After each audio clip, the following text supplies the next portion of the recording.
गुल, मैं तुमसे बहुत प्यार करता हूं।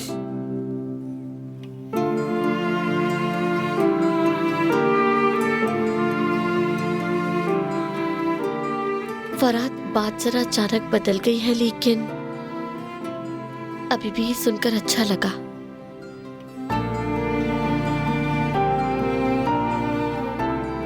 मैं भी तुमसे बहुत मोहब्बत करती हूँ। बात दिल में आई तो सोचा कि तुमसे कह देनी चाहिए, बस इसीलिए तुमसे कह दी।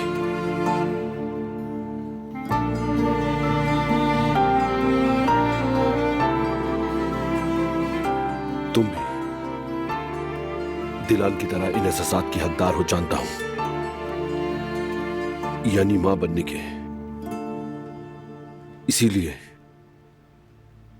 हमें जो करना है वो बिल्कुल साफ है। क्या मतलब तुम्हारा?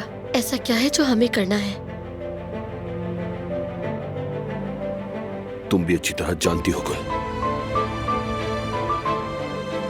हम दोनों अलग हो। नहीं फरहाद, ये नहीं हो सकता, कभी नहीं। सोच कर इनकार करो गुल।